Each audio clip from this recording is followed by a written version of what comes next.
Ever since the first computer was built, we've been partially setting ourselves up for disaster. We don't take the proper precautions, and all our private information can get out, which can lead hackers to be able to take everything we like away from us. We couldn't do our work without them.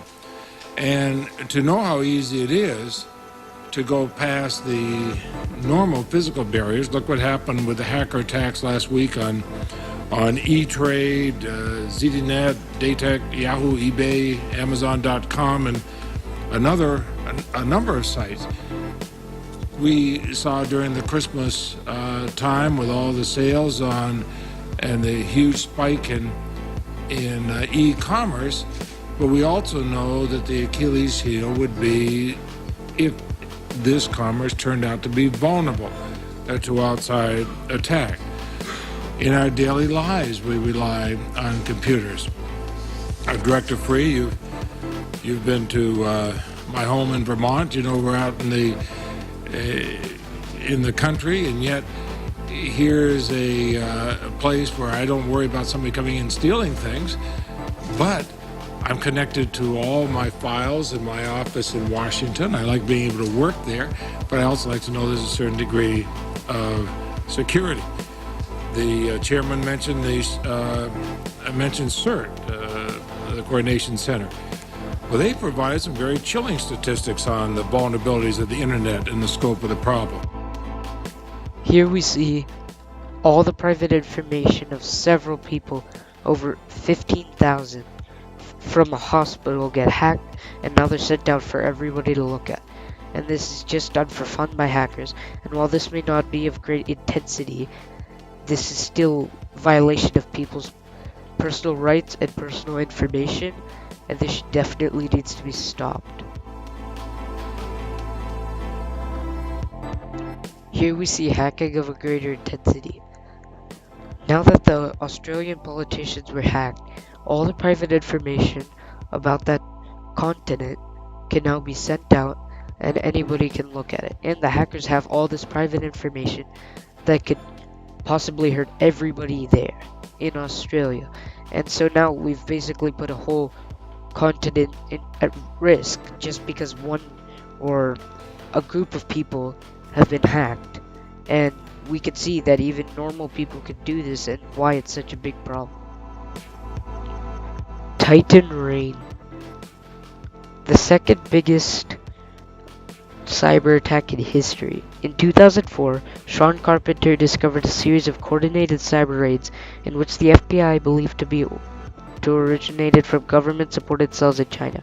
Dubbed as Titan Rain, hackers were able to infiltrate several computer networks, including those at NASA and the Lockheed Martin, Redstone Arsenal, and Sandia National Laboratories. Considered as one of the biggest cyber attacks in history, these attacks posed the dangers of not only making off with military intelligence and classified data, but also paved the way for other hackers and espionage entities to infiltrate these systems as they leave backdoors or zombify these machines. The Moonlight Maze. Hackers penetrated American computer systems at will. Moonlight Maze was an accidental discovery made by the US officials and was believed to be conceived by the Russians, although they denied their involvement. In this cyber attack, hackers targeted military maps and schematics and other US troop configurations from the Pentagon, the Department of Energy, NASA, and various universities and research labs, in unreading attacks that was discovered in March 1988 but had been going on for nearly 2 years. Here we see that they even got access to our military's information, which could have put our country in humongous peril. Another example, the July 2009 cyber attacks. These were a series of coordinated attacks against major government, financial websites, and news agencies in both the United States and South Korea, involving the activation of botnet. This involved a number of hijacked computers that caused several servers to overload due to the flooding of traffic called DDoS attack. The numbers of hijacked computers varied depending on the sources and include 50,000 all the way to 20,000. Here's another problem that many of us has faced and not even noticed. Google asks you for your name, a new username, password, your birthday, your gender, your phone, your country of origin, and your email address.